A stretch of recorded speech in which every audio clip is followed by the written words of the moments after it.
Hi, Caitlin. Thank you so much for coming on the Feel Good Social podcast. I'm so excited to have you on the show, lady.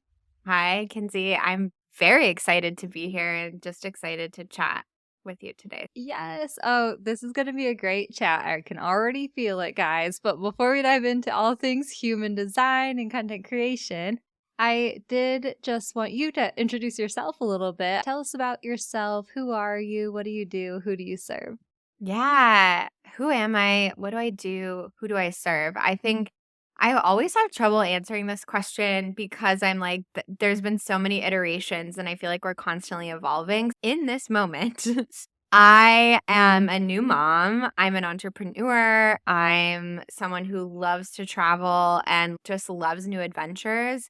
When I first connected with you, I was living in Switzerland, actually. My husband is Swiss, so we spent some time over there and I started my business over there.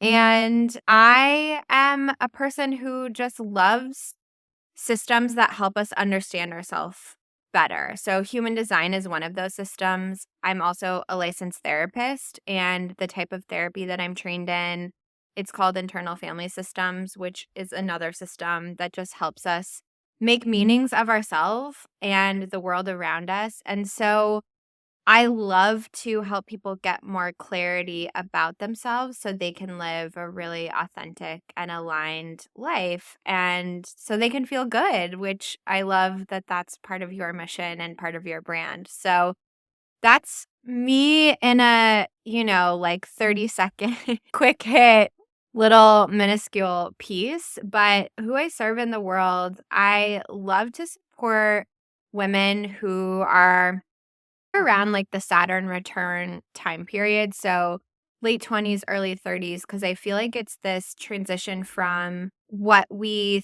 thought people wanted of us, what we thought we should do. I very much was working in the corporate world in marketing, actually, in my early and mid 20s. And I thought that's what I should do. Let me climb the corporate ladder. Let me just achieve, go. I bought a house. I call it box checking. I was just checking all of the boxes, but I was just trying to figure out what society wanted me to do and who society wanted me to be. Then I stopped doing that. I left the corporate world. I went back and got my master's degree. I became a therapist and now I'm an entrepreneur and I'm continuing to evolve. And for me, it's such a special time that late 20s, early 30s, mid 30s, we're all just really stepping into who we're meant to be in the world. And the systems that I mentioned before, human design and IFS therapy, are just tools to help us get a better grasp on that because I think society, particularly for women, really tries to tell us who we should be or how we should feel or what we should be doing. And I am on a mission to help people not subscribe to that. I love it. I love so much about everything that you do. Also, oh man, we might have to have you back on for an internal family systems conversation because another thing I would love to geek out with you about. But okay, it's so funny that you bring up like the systems, and I do think that's so helpful. It's so funny. I was just interviewing someone about human design earlier, and I was Yeah, like describing myself as woo curious that's rooted in totally. logic. Oh Especially my gosh, my that's chart, it. it's like the heads part area, right? So Yes. like but even if you're hearing the things that we're talking about on today's show, we will be talking about human design, possibly some internal family system stuff too, but it's really about being able to understand yourself in the world better, like you said. And I was listening to Glennon Doyle's podcast the other Mhm. day. She just interviewed one of her friends. She has this whole ongoing joke about how she can't make friends or whatever. But they Yeah. were talking about how they really speak about life in analogies in a way. And Yes. the friend was sharing about how she felt like she was a potted plant. And she was like, I'm outgrowing my pot. I need to root my blah, blah, blah. And I'm like, "Oh my gosh, this is making so much sense." Anytime we can name something, it made me think of the internal family systems thing actually, because Totally. anytime we can name something and understand it outside of ourselves and what it means for us, that seems like it works so much better. It's so true because parts of us can make meaning about ourselves. If you use that pot as an example of being that planted pot, if you're outgrowing your pot, a part of you can be like, oh my gosh, what does this mean? Am I not meant to be here anymore? Am I too much or too big or too small? Or if you take it outside yourself, it's, oh, a lot of these parts of me just don't fit in this container anymore. So now I need to get a different container and I need to evolve. And for me, that's the beauty of using or getting information and utilizing these meaning making systems is then we can have a different perspective on ourselves and not be so mean to ourselves, man. So many of us, I don't know. I'll speak for me. I can have an inner critic and woo is she mean? She's like the Trunchbull in Matilda. Do you remember that character? Yes. Oh my gosh, the worst, The worst. scariest. Oh my gosh, that This guy's room with, like, the freaking nails in it or whatever, that's still I think about that. right? And just it's funny because the way my hair is right now with the braid, it's like very much giving that energy of the hair pulled back. She has the hair pulled back in the sweatsuit. But Oh. I have a part that can be quite mean and really hard on me. Mhm, And so being able to separate myself from that voice, mhm. that's not all of me. That's just one voice and I don't have to listen to that voice or make meaning about myself. It's, oh, Trunchbull going off again. It's totally fine. Oh my gosh, and, like, naming her too, like, naming different parts of yourself. I Yeah. was thinking about this the other day with, like, confidence and stuff, or I think I got an Mm. email about and I was just, like, mulling it over how, like, people name their confident, alter egos too, like, Beyoncé has one, lots of celebrities have, like, the confident alter ego, and they have a name, they show up as that person, and I'm like, I get that when it comes to like, it's okay to have, like, different parts Totally. of yourself and welcome them in and recognize them and allow them to show up however you need to right now. For sure. And there's something I appreciate about internal family systems is that there's compassion for those parts. Even though I'm calling her Trunchbull on here, like I understand what she's hoping for. I know because I've done my own work, I've gone to my own IFS therapy.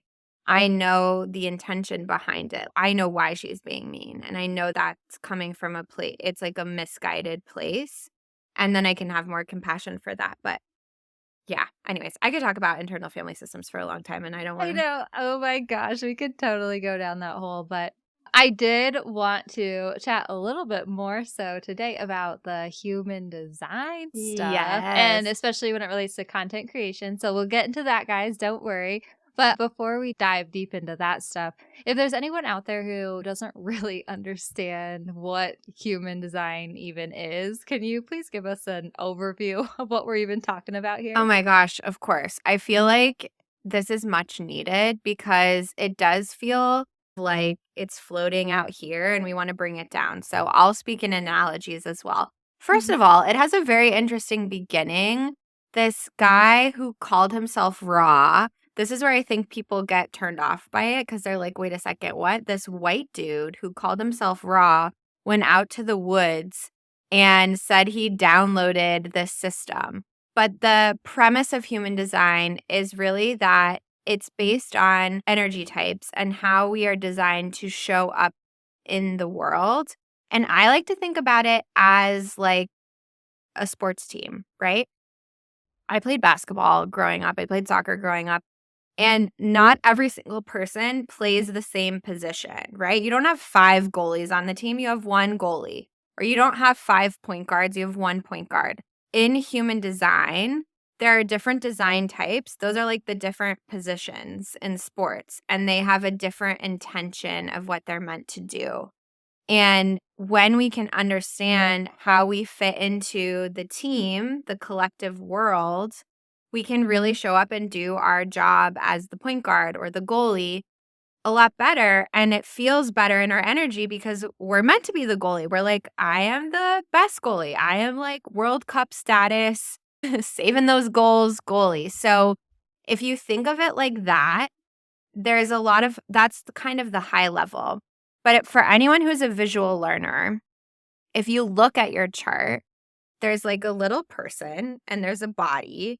And then there's all of these squares and triangles and shapes on there. And some of them are colored in and some of them are not. I like to think of human design as this system that also aligns to our body energy. So it tells us information about where in our body we have more defined energy and where we don't, and where we're like taking on energy from other people. And is historical rootings of human design. It combines astrology and the I Ching and the chakra system and all kinds of different ancient practices, and it brings it in. And when people hear that, I think they can be like, okay, weird, crazy.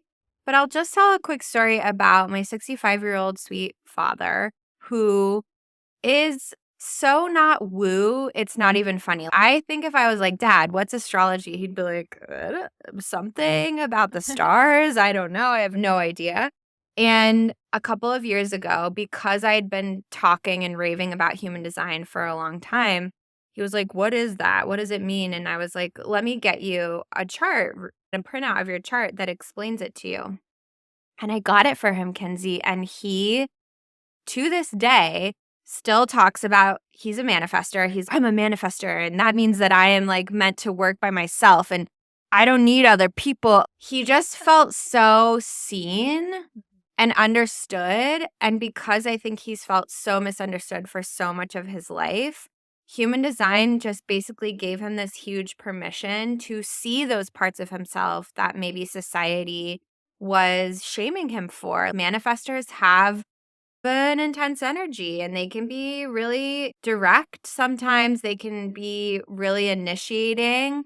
And he never understood why he had that energy about himself. But then when he sees himself as, yeah, I'm that initiator on the team, we need that energy. It gave him more permission to be more accepting. And for me, knowing the work I do in the therapy room, it just all came together and made sense of here's a system that gives us permission to embrace all parts of ourselves and learn about gifts.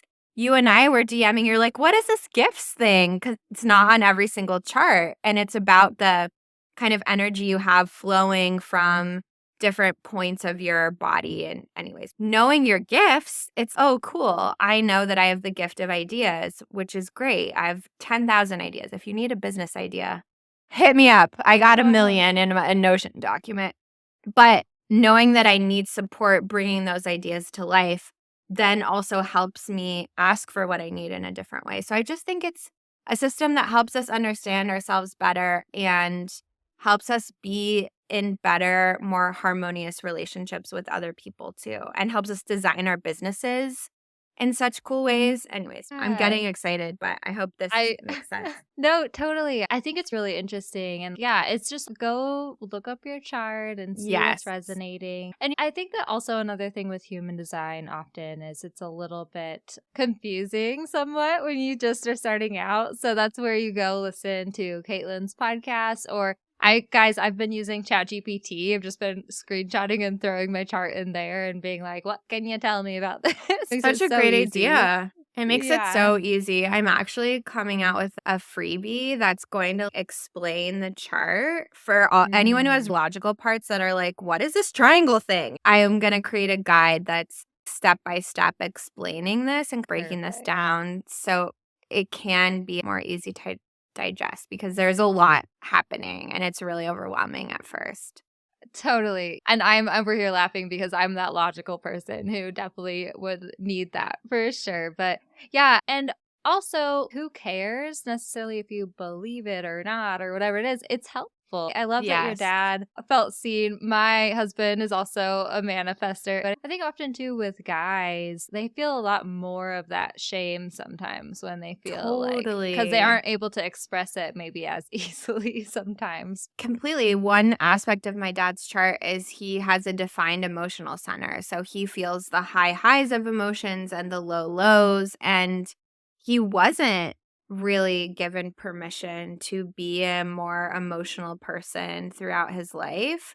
Learning about his human design has helped him embrace that. He's, oh, yeah, I have high highs and low lows, and I like feel all of these things. And it's so cool to see that as more empowering language versus like, "You're so emotional," or whatever kind of shaming stuff that we can say, like, particularly to men around emotions. Yeah. Or like for me with my husband, who's a manifester and stuff, it's so much better for communication with us and stuff too. And I'm a projector. So I'm like not, I have somewhat learned just through society, even over the years, to like not insert myself as much or not make, I'm supposed to wait for the invitation. I actually, it's hilarious. That was one of the main things I worked on. I went to therapy in like high school. And that was one of Yeah. my big takeaways from like that therapist is like, training myself to not try to get into people's heads and not make assumptions about how people are feeling because I was doing that and it was like rubbing the wrong way for sure. You know what I mean? And so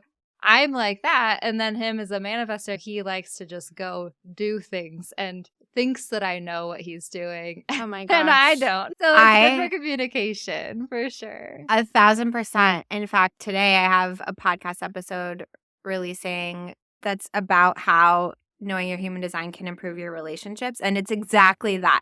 My husband's also a manifester. I'm also a projector. And what you're describing to a T, it's an example that I gave on the episode of he will just go away and go do something, which is so great and helpful until I'm like, hey, what's going on? I just need the information from you. Just yeah, tell me what is happening. I know. He Totally. always thinks that he tells me too. I'm like, "No, you didn't." I have no idea what's happening. He's like holding like a stick and like a hammer and like all I'm like, "What is going on?" But I love okay, it. let's go ahead and just talk a little bit maybe then about some of the ways that we can use our human design and especially in our business and even content creation. I guess let's just start with like maybe business in general as far as like the different types. What are some of those ways that we can find insights in our human design that can help us in business? Yeah, absolutely. I think it's important to anyone who's listening to just look at your chart. So make sure you have it.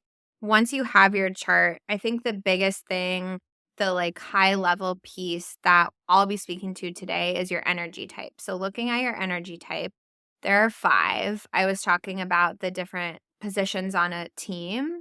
Knowing what your energy type is and how you fit into the collective team can really help you in your business because then you can tailor your strategy and your content, everything to that high level design. I think giving specific examples, I want to go into the energy types so that we can understand them so then I can give specific examples. Sounds good. Yeah. The most common energy type we'll start with is generators. That's 37% of the population. And if you're a generator, you are here to go, go, go. You're the person on the team that could keep running and running and running. You have so much energy.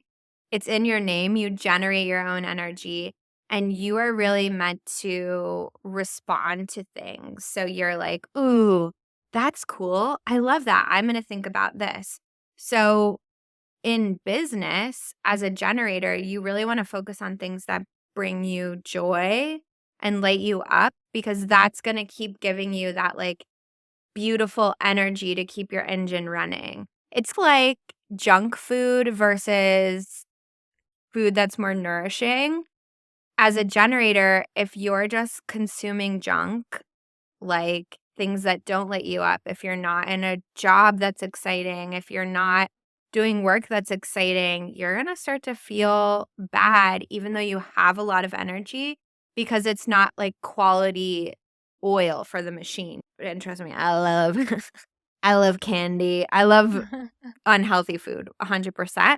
But if that's all I ate, that's not nourishing or sustainable, right? So knowing that as a business owner, if you're a generator, really thinking about that and being intentional and working on that and being like, whoa, I'm not even prioritizing joy at all. Like, I've created this business that mimics, I think a lot of business owners do this. I've created this business that mimics what I was in because that's what I know. It feels crappy. So, focusing on joy and knowing that you are going to have the energy to sustain that is really important. Also, generators, content wise, I think when you're sitting down to create content for your business, you should absolutely follow ideas that you feel most lit up by. If you are like, ooh, this is a really cool thing that I have going on, or you're like, ooh, I love that idea, I'm just going to follow it, please do that. You also need to give yourself something to respond to. So, this is where ChatGPT could be really great. I know you have a bunch of great prompts and all kinds of stuff going on over there that people can utilize, but generators really should be responding to something. You don't wanna just sit down and have a blank screen, which I think is for a lot of us. Like, I do best when I start from some kind of idea. Even if you just take an idea, like you saw a post and you're like, "Ooh, cringy. Okay. What was cringy about that? Great. Let's respond to that." You wanna carve out time and space to respond because that is your strategy as a generator. Make sure you have enough time and space to create that content, but also think of your responses and then mold them into something. For any generator that I work with, I think it's also helpful for them to use other people and other posts to generate inspiration for you. Generators are really here to help us further the conversation, and their content should follow that. I think a big question for generators should be, how can I further this conversation? Is this I making like sense? that. Yeah, no, it is. Okay, good. So, generators, you're the most popular design type. You have this beautiful energy, and those are a few tips for you. In business, it's also important to know as a business owner that you do generate your own energy, but that does not mean that you're like Superwoman or Superman. You can burn yourself out. And that's where you want to make sure that fuel that you're fueling yourself with, not like physically, obviously that's important, but that joy piece is a really big component. Next most common design type is manifesting generators. Those folks are taking the generator type and the manifestor type and they're like smashing them together. So you're part generator, part manifestor, all rolled up into this fun little ball of energy. You also have sustained energy. And if you're a business owner as a manifesting generator, I do not suggest niching down. Here's why. Mm. Manifesting generators are multi-passionate, and we all can be multi-passionate. I would consider myself someone who has a lot of kind of random passions, but manifesting generators are like here, there, and everywhere. Now you see them, now they're there, now they're this, now they're that. I think about a colleague of mine who I adore who's going to become a professor, but also has a true crime podcast, but also is really into teaching about decolonization and also is we just recorded a podcast about OJ Simpson and our perspectives as therapists on the OJ Simpson documentary. Random. This person really doesn't, maybe a more traditional business coach would be like, you need to pick one thing and you need to stick to it. As a manifesting generator, really, you should use all of your energy up or you're not going to be able to sleep at night. This is a hallmark thing for manifesting generators. If you're having trouble sleeping, it's because you're not using enough of your energy during the day. So don't necessarily niche down or don't feel a pressure to niche down as a manifesting generator just because everybody's, you need a niche. You need to understand who you're serving, of course, and why you're doing it. Giving yourself permission to make it a little bit bigger, I think, can be super helpful. And you're going to have some of the same strategy when it comes to content creation as generators. making sure that you add in the manifester piece and that your content informs people. So you want to respond, you want to ask, how can I further the conversation? But also, how can I inform people of something? Because that's the manifester aspect, right? We're left being like, hey, what's happening? So, manifesting generators, your strategy is to respond first and then to inform. So, your content should match that, right? You should be creating content that's a response to something, but is also taking us to the next level of, and now I'm going to go do this. This is my response, but I'm also floop flying us over here. I feel like my mom is a manifesting generator, So is and I mine. have a lot. Yeah. Oh my gosh, we are so similar. I have a lot of manifesting generators in my life. And it's funny. Tell me what you think about this because people are often surprised when they find out I'm a projector. And like, I think I act like a manifesting generator in a lot of ways, like just buzzing around. I like do seem to have quite a bit of energy, but I think I find time to replenish my energy in different ways too and stuff. But is it because I was raised by a manifesting generator? Do you think that's it? I mean, the therapist in me is like, but also I can so relate to that. And I think about this is for me the exact magic of knowing your human design. Because for you, I would be curious. Yes, you can have that energy and that buzzing, and that's totally cool and maybe natural to you, Kinsey. But also, what did you learn growing up around rest? What did you learn around watching another female? How I'd be curious, like, how that was for your mom. What was she doing? What did you take in? Because if you think about how much time we spend with our caregivers and our parents in like such formative years, it could be so subconscious, but Yeah. it's, wow, what did we pick up and take in? And particularly projectors and reflectors, we are the most sensitive to our environments. Okay. I mean, it's like kind of the chicken or the egg, right? It would be hard to say, and that could be like a fun deep dive for you to just explore.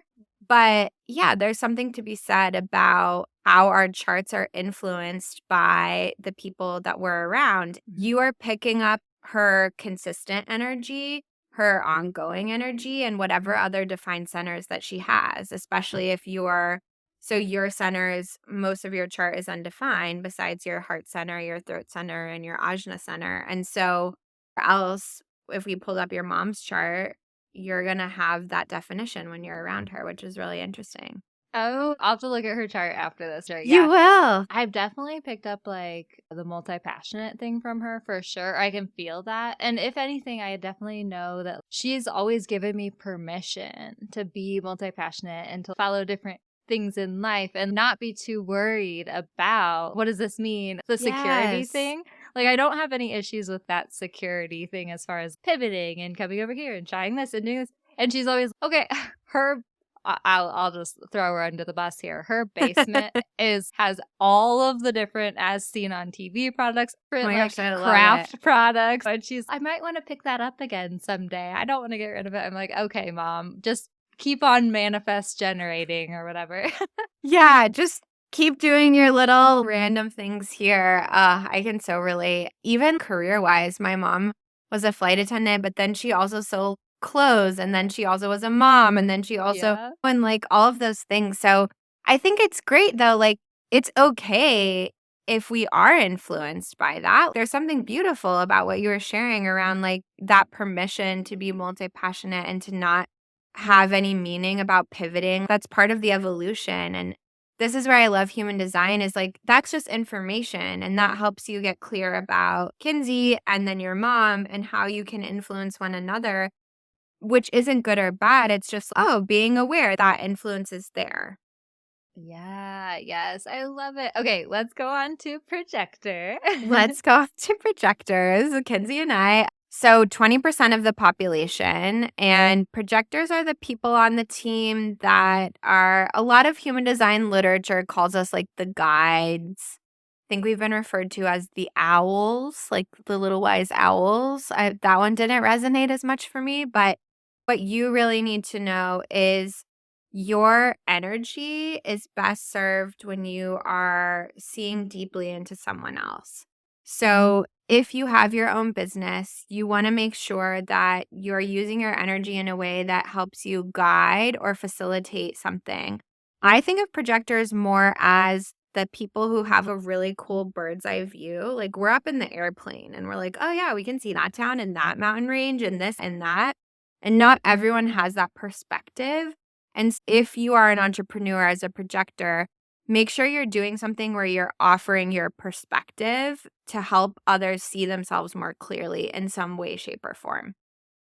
The other thing I want to say about projectors and any of the design types from here on out, I'm going to mention, so any manifestors and reflectors, is that we don't have a consistent ongoing energy center, which means that as projectors, we should really be taking rest a bit more seriously than other people. And that's part of our gifts. And for me, this was the biggest deconditioning piece I had to look at because I used to have a part of me that made a lot of meaning about me being lazy. I was like, what is wrong with me? Why can't I just do everything like everyone else? Why can't I just go, go, go? Or like when I was younger, why don't I want to go out like 3 nights in a row? What's wrong? I'm so weird. I want to just go home and go to sleep. And Mhm. then I realized that knowing my human design helped me see that. And so I think projectors, something for you to be aware of in business is you're much more susceptible to burnout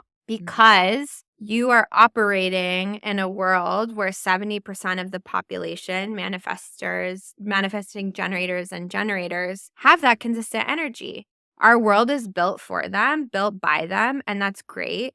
But it's just something that we need to be aware of. And for any projectors, I love when I see projectors doing things differently in business, like creating what feels consistent to them rather than what everybody says you should do based on XYZ thing. And I think content wise, there's a couple of important things to know. Projectors, part of what we need is feeling seen and heard and recognized. And I think the thing that people miss about this is that creating content and recognizing has less to do with the vanity metrics and more to do with, are you recognizing yourself? Are you being like, yes, are you standing confidently in your offer and what you're saying? Or do you believe in the content that you're putting out there? Or are you just churning and burning because you're like, oh my gosh, I have to post a reel or no one's going to know about this offer? It has a lot to do, projectors, with the energy that you're bringing to your content creation. I think that also gets misconstrued. And I don't know, Kinsey, this might be where you have questions, is we have the strategy of waiting for the invitation, right? So, like, how does that work with content creation? Okay, you do not need an invitation on your own Instagram, on your own podcast. Anywhere that there's like an implied invitation when someone follows you or listens to your podcast or engages with your content, you've just put it out there. They are choosing to engage. So that's the invitation, if that makes sense. Oh my gosh, yes, that clicks so much. Like the follow is like the invitation. I know, yeah, guys. So the projector thing, of course, it's you have your strategy for how you make decisions or like how you move about the world. And the generator and the manifesting generator, like you're saying, is to respond to things, right? So I like Yes. how you said that. But then, yeah, with the wait for the invitation thing, I was like, how the heck does that work with content creation? So I guess when it comes to like projectors creating content, then is there a way we can follow our strategy or like how do we show up in that? What's the best way to show up then? The best way to show up is just be yourself and show up and do your thing because, again, the invitation is the person deciding to follow you or not, deciding to engage with your content or not, deciding to listen to your podcast or not. You Mhm. don't have to worry about, am I inviting them in? It's a little bit like, let's imagine that you are throwing an open house at your house, right? Mhm. And people are coming to your house and you're just like, hey, my house is open. This is your social media. You've have an open house. people don't necessarily need to have an invitation to come to an open house. It's just come on in, have a look around, look at my dining room. If you're Mhm. selling your well, actually, let's ride this analogy fully out. If you are selling your house and you Uh-huh. have an open house, you didn't invite all of the people that come and walk through, but Right. someone is likely going to buy it. That's the same strategy for projectors and content. You're just like, here it is. Having an open house. Having an open house, maybe you're interested, maybe you're not interested, but you don't need an invitation for that because they are choosing to come inside. I love this so much, and a few things clicked. Firstly, I just feel happy now that I'm a projector. I'm like, okay, I just get to show up. Like, great. But then also, okay, this is going to sound so weird. And I don't know if I've ever said this to anyone before, but call to action in my captions never really worked for me. I always include them because you're supposed to, but then sometimes I just write a post. I'm like, ugh, I don't need a call to action for this or whatever. And those posts perform better often. They're just more me. The call to actions don't really feel normal. But also, I started in the social media space, and there's so many rules about how to post this, how to write the perfect caption. All the rules. And one of those things is like always include a call to action. And this is actually something that I like have taught in the past. It makes sense logically. It's like Totally. call to action, call to Totally. action. And it's one of those things too that in my heart, there's some sort of rub there. And I'm wondering if it's a projector thing or not.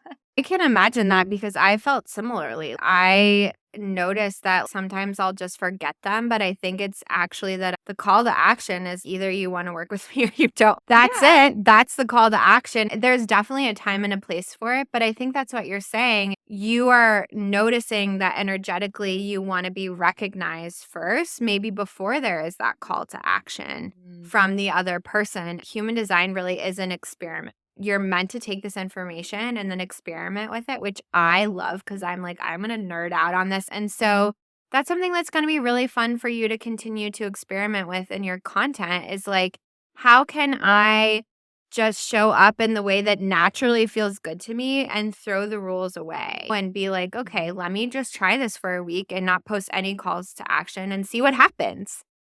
I'll just play around with my energy. I'll have to come back and give y'all an update. Okay, let's go ahead and talk about the manifester, maybe. Manifestor is the next one because Okay. they're the next most common, which actually isn't that common. It's about 7 to 9% of the population. Oh, So, wow. Okay. yeah, Yeah. that's why my dad had that like really, wow, I feel so seen because it is such a small percentage. But manifestors have, you all have this initiating energy. You are not the guides, that's us, the projectors, but you're like the person that's, hey, we're going this way and everybody get on this rocket ship because this is where we're going. Uh-huh. Don't ask questions. Don't pass go. Don't collect $200. Like, just get on. This is where we're going. And you're really the people that are bringing us into the new spaces and places. And it's called the initiator energy. So you're that person on the team that's initiating things. That's like, boom. You're not guiding it. You're not like, hey, Bob, you're really good at this. You're really good at that. You're just like, sorry, this is where we're going. Manifestors are really meant to be unapologetic. And anytime I've seen or worked with manifestors, especially in a business sense, it's like really that permission to be in that energy because manifestors can have a little bit of a repelling aura, but you're meant to for the people that are not meant for you because you are so focused and you're just here to like your husband, mine too, will just go off and do the thing. And that's great because you're in your energy, but your strategy is to inform.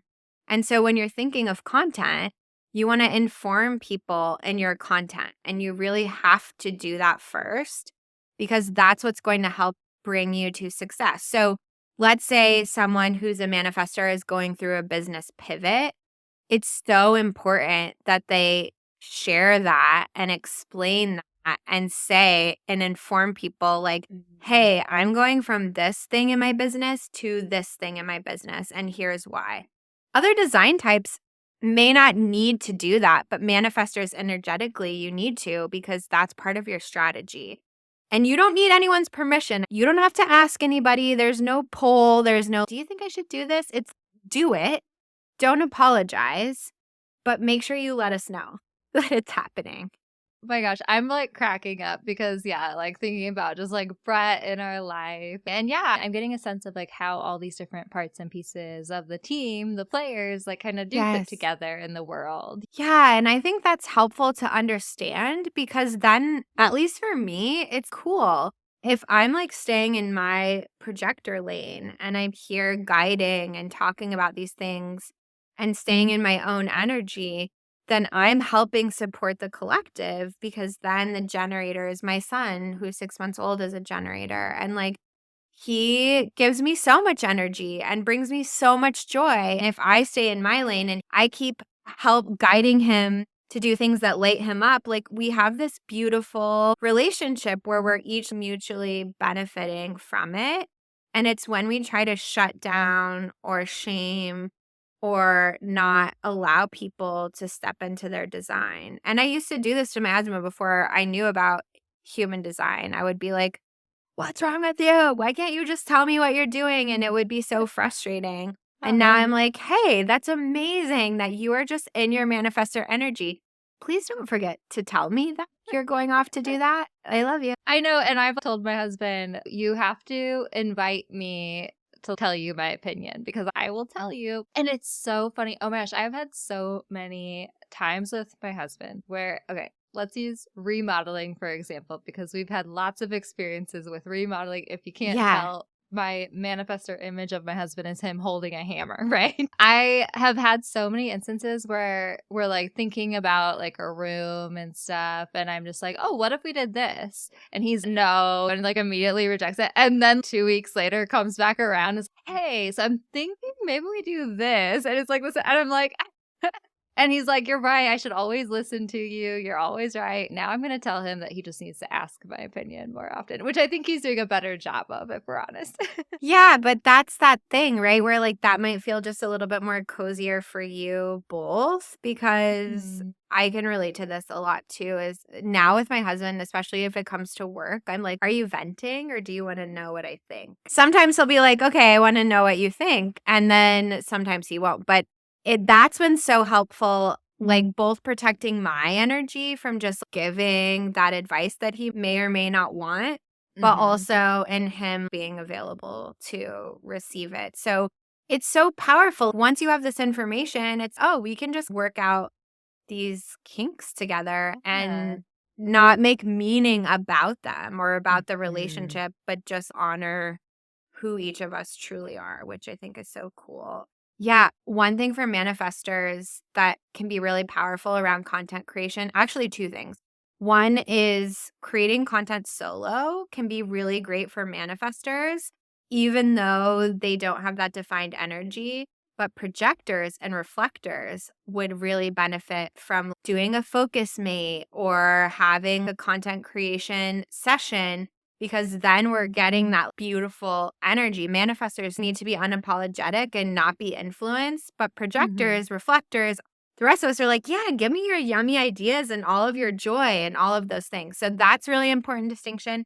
And the other thing is you wanna, as a manifestor, get all of your informing out first, and then you can go back and edit. Then you can add the pizzazz, you can make it more clear, but do your strategy first, inform, and then go, okay, and put the rest of your personality onto it too. So I think that could be super helpful. Oh, interesting. Okay, yeah. I'm gonna definitely do some mulling over about that later tonight when it comes to Brett and all that stuff. But oh wait, you just brought up another thing. I think that I just wanted to say too is Yeah. like collaborating. Like I have found that to be really helpful. Also, I'm a like guys, this is pretty nerdy getting into the chart, but I'm a talk it out authority, I think it is, or something. Yeah. How you're And meant to make decisions. which means I literally just need to talk something out before I can make a decision. My mom makes me laugh so much because she's literally like, "You're so indecisive, Kinsey," until I like talk her ear off about something and then I know exactly what it is that I want, right? But I also really have loved using ChatGPT as like a sounding board. Yeah. And when it comes to content creation, okay, so I tell everyone this because everyone's thinking like ChatGPT is just gonna write you a caption. Just write me a caption, blah, blah, blah. That's how I use it because I'm definitely a word nerd. I love language and I would consider myself a pretty decent writer, honestly. But Yeah. it takes me so long to write anything by myself because I like anguish over all the words. I have to get it right. I have to get my thoughts right. You know what I mean? And Sure. so it used to take me like an hour to write an Instagram caption. And it was like really frustrating to me to have to pull teeth to get. And then it was just so satisfying when I finally got the right caption. I But love like with that. ChatGPT, I'm able to do it faster. I think because I'm using this as a sounding board and able to go back and forth with it. Does that make sense? Oh my gosh, totally. It's like you're partnering with that kind of energy. And as projectors, that's so helpful because, yeah, you can go back and forth. You can use that energy. They're literally generating ideas. And like, probably the odds that the person that programmed the AI, is likely in the 70% of the population. So there's more of that energy. Ooh, that would be so interesting. Like the energy behind AI, anyways. Um, Whoa. I'm gonna Whoa. ask ChatGPT after this. Hey, what is your human design? We'll see what it says. I'm sure it's gonna come back with its token answer now. I'm a robot. I don't feel emotions, blah blah. But whatever. Yeah, yeah, definitely. Oh yeah, the last one. And The then last one is reflectors, and I love meeting and working with reflectors because I'm like, "You're a unicorn." It's so cool. 1% of the population. Yeah, like truly. And their chart, so as a reflector, you know you're a reflector because your chart is totally white. So none of the squares or the triangles or anything on like any of the chakras in the body are colored in.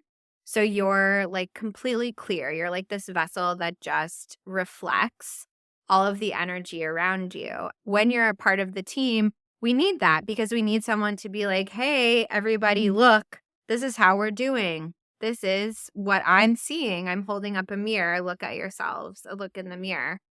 And that's a tough gig, first of all, because it can be really hard if you don't know that about yourself, that you are just completely susceptible to all of the energy of all of these other people.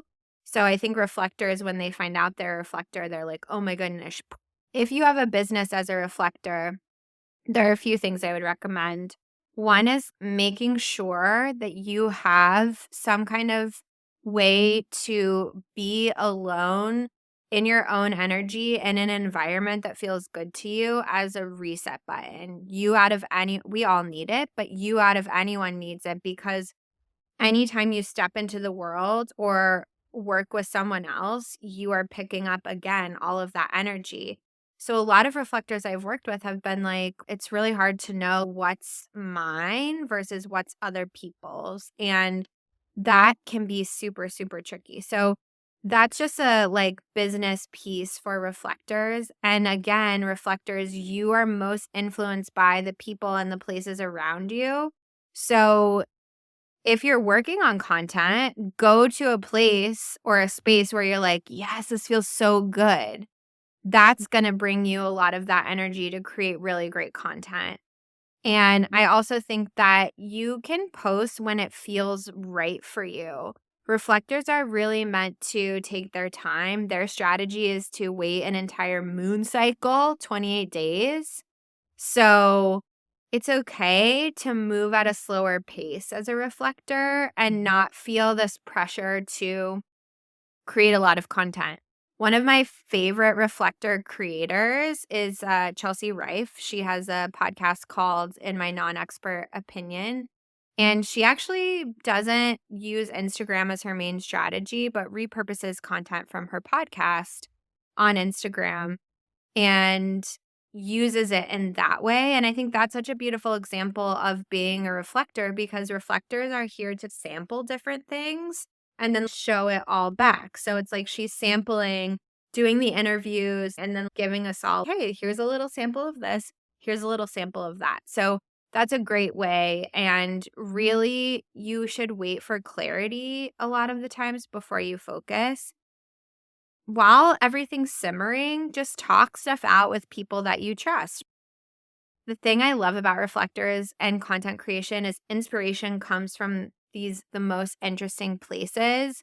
And I think as a reflector, it's going to be really helpful for you to keep like a folder or some kind of space digitally or physically of things that bring you inspiration to Mm. create content from.